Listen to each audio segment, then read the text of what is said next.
Bienvenidos de nuevo, mis hermanos, a este su canal Porque Católico. Mi nombre es Gustavo Luengo y bueno, aquí una vez más compartiendo nuestra fe, compartiendo lo que nosotros creemos como católicos y también por qué creemos, porque también se dan razones de nuestra fe. No creemos porque sí, creemos porque tenemos razones para creer. Y en esta oportunidad, hablando de razones para creer, quería hablar de una palabrita que a veces se usa mucho, no sé si ustedes se la han encontrado o la han escuchado por allí, pero no siempre la entendemos. Yo tuve que aprender también qué era esta palabrita que se llama dogma, ¿verdad? Escuchamos dogma, dogma. En nuestra iglesia católica se usa esta palabra dogma porque es algo muy importante, pero quería yo explicarla porque me he dado cuenta que no todo el mundo la sabe. Y se usa, pero no todo el mundo la conoce. Y nosotros podemos buscar el origen de esta palabra dogma. La palabra dogma, que proviene del griego dokein, se usa a veces en los escritos de los autores clásicos antiguos para significar una opinión o lo que parece verdadero a una persona.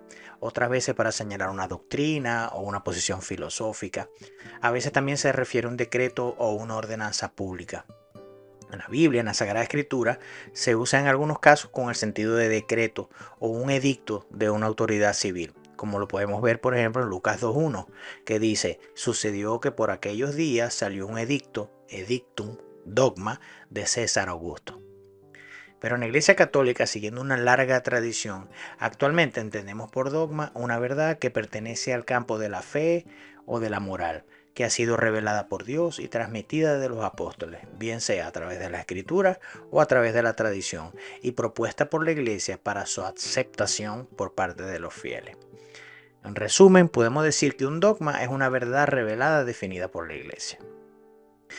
Pero ¿cómo es esto? ¿Cómo es que la iglesia define dogma? Bueno, esto se debe a que la iglesia tiene un magisterio. Nosotros también hablamos de esta palabra, magisterio.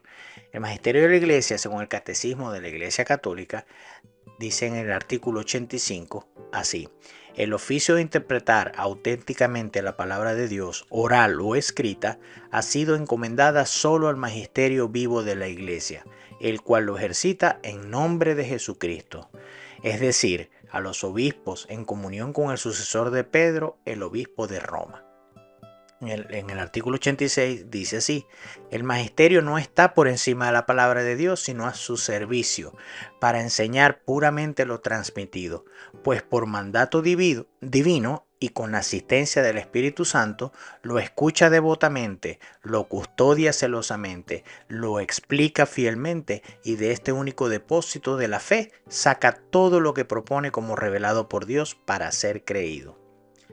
En el artículo 87 sobre el magisterio dice: los fieles, recordando la palabra de Cristo a sus apóstoles, el que a vosotros escucha, a mí me escucha, que está en Lucas 10:16, reciben con docilidad las enseñanzas y directrices que sus pastores le dan de diferentes formas. El catecismo también nos dice acerca de un dogma de fe, por eso que quería hablar primero del magisterio para después decir lo que nos dice el catecismo sobre los dogmas de fe.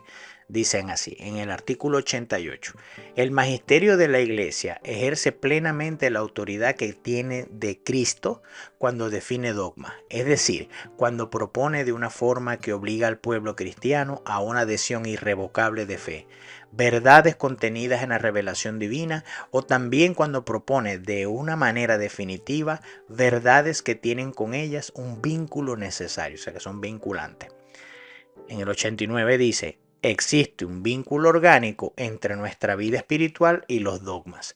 Los dogmas son luces que iluminan el camino de nuestra fe y lo hacen seguro. De modo inverso, si nuestra vida es recta, nuestra inteligencia y nuestro corazón estarán abiertos para acoger la luz de los dogmas de la fe. Ahí termino de citar el Catecismo de la Iglesia. ¿Y por qué esto es tan importante? Precisamente por lo que dice, porque nos dan seguridad en lo que nosotros creemos. Nosotros, yo a veces uso este término, podemos descansar en el magisterio de la iglesia y podemos descansar en esos dogmas, porque a la final la fe la ponemos en Jesucristo, porque fue una promesa y un mandato que Jesucristo le dio a su iglesia. Yo les recomiendo, para profundizar en esto, que lean la Constitución Dogmática sobre la Iglesia, Lumen Gentium, especialmente el numeral 25. En la descripción de este video les voy a dejar el link para que lo puedan leer, el que quiera leerlo. Ahora, me pueden preguntar, Gustavo, ¿y cómo sabemos esto? ¿Dónde está eso en la Biblia? Bueno, ya leímos arriba, ¿verdad? La cita de Lucas 10:16, cuando Jesús le dice a los apóstoles, el que a vosotros escucha, a mí me escucha. Hay muchas más citas donde Dios le da esa autoridad a la iglesia, a los apóstoles. Por ejemplo, lo que aten en la tierra quedará atado en el cielo, y lo que desaten en la tierra quedará desatado en el cielo. Eso es una expresión de autoridad, ¿verdad? El que ustedes reciben, a mí me recibe. Al que ustedes rechazan, a mí me rechaza. Jesucristo garantizó que la iglesia iba a perpetuar en la verdad. También oró por los discípulos, dice en Juan 17, no solo te pido por estos, sino con los que van a escuchar la predicación de esto, hablando de los apóstoles. Pero en práctica lo podemos ver también en la Biblia, como el magisterio de la iglesia, después de que Cristo sube al cielo, empieza a aplicar esto que Jesucristo les dejó. Esta autoridad y asistencia divina, asistencia del Espíritu Santo que Jesucristo le dejó. Lo podemos encontrar una bien clara del magisterio apostólico en acción en el Concilio de Jerusalén, que nos narra San Lucas en Hechos de los Apóstoles 15. Les digo brevemente que fue una discusión porque habían unos judíos que se habían convertido al cristianismo que pretendían que los gentiles se circuncidaran y siguieran la ley para poder entrar en la nueva alianza. Y se formó una discusión grandísima entre Pablo, Bernabé, los judaizantes, y tuvieron que ir a Jerusalén para resolver eso. En Jerusalén hubo un concilio, se reunieron los presbíteros y los apóstoles y determinaron que no deberían ponerle más cargas, que no tenían que circuncidarse y otra serie de cosas. Dice el Espíritu Santo, y a nosotros nos ha parecido bien, fíjense, la guía del Espíritu Santo, y declararon unos dogmas. Estos dogmas los podemos ver en Hechos 16:4.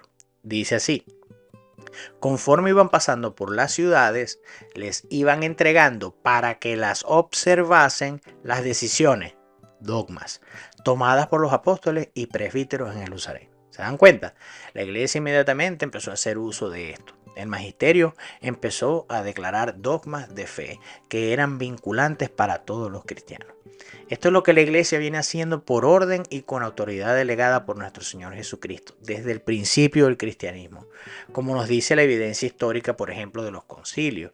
Les voy a poner dos ejemplos. El concilio de Nicea, que fue en el 325, que condenó la herejía arriana, que enseñaba que Jesús era un ser creado y no divino.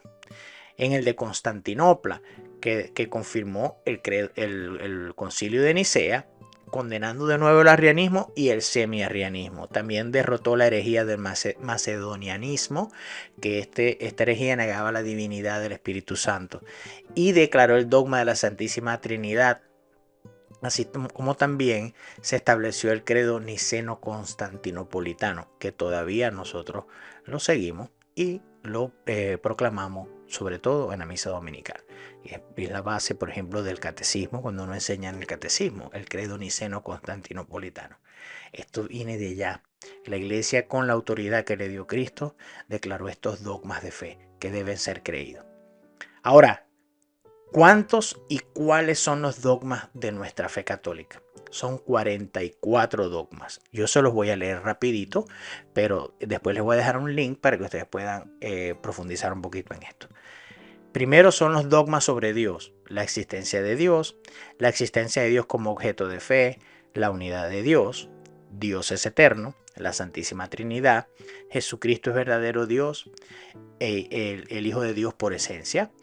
Jesucristo posee dos naturalezas que no se transforman ni se mezclan. Los voy a ir enumerando. El octavo, cada una de las naturalezas en Cristo posee su propia voluntad física y su propia operación.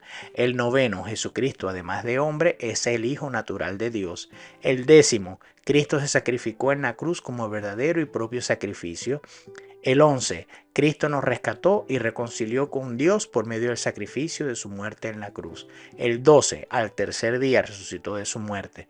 Cristo resucitó glorioso de entre los muertos. El 13, Cristo subió en cuerpo y alma a los cielos y está sentado a la diestra de Dios Padre. Los dogmas sobre la creación del mundo. El número 14. todo lo que existe fue creado por Dios a partir de la nada. El 15, el carácter temporal del mundo. El 16, la conservación del mundo. Los dogmas sobre el ser humano.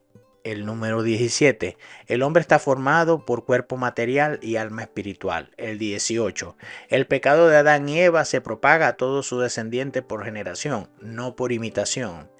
El 19, el hombre caído no puede redimirse a sí mismo.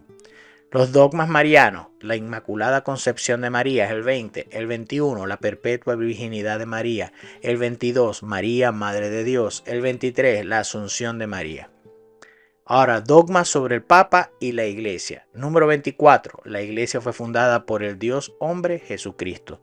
El 25. Cristo nombró al apóstol San Pedro como primero entre los apóstoles, como cabeza visible de toda la Iglesia. El 26. El Papa posee el pleno y supremo poder de jurisdicción sobre toda la Iglesia, no solamente en cosas de fe y costumbres, sino también en la disciplina y gobierno de la Iglesia. 27. El Papa es infalible siempre que se pronuncia ex cátedra. El 28. La Iglesia es infalible cuando hace una definición en materia de fe y costumbres. Los dogmas sobre los sacramentos. El 29. El bautismo es el verdadero y primer sacramento instituido por Jesucristo. El 30. La confirmación es verdadero y propio sacramento. El 31. La Iglesia recibió de Cristo el poder de perdonar los pecados cometidos después del bautismo. El 32. La confesión sacramental de los pecados está prescrita por derecho divino y es necesaria para la salvación. El 33. La Eucaristía es un verdadero sacramento instituido por Cristo. El 34. Cristo está presente en el sacramento del altar por la transustanciación de toda la sustancia del pan en su cuerpo y toda la sustancia del vino en su sangre.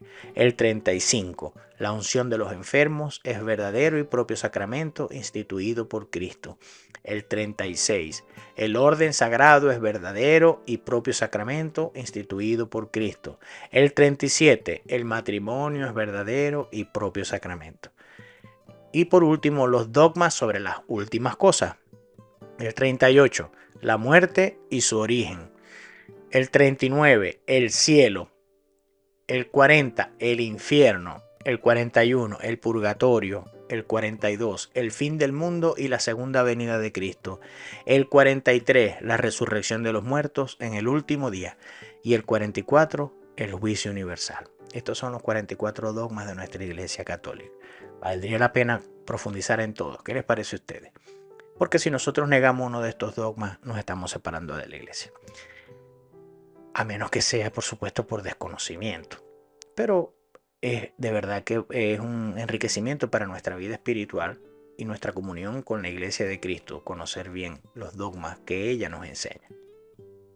Nosotros podemos encontrar estos dogmas un poco más explicados en un link que les voy a dejar en la descripción de este video. Aquí les voy a dejar dos links. El de Lumen Gentium, ¿verdad? Recomiendo que lo lean, especialmente el artículo 25 y este artículo que me encontré que dice cuántos y cuáles son los dogmas de la Iglesia Católica. Espero que esto les haya servido. Perdonen por haberme alargado tanto, me pareció que valía la pena. Dios los bendiga, denle like, compártanlo y si tienen alguna pregunta o alguna duda o quieren decirme algo, estoy abierto a lo que sea. Hasta luego. Dios los bendiga. Por esto es que yo soy católico.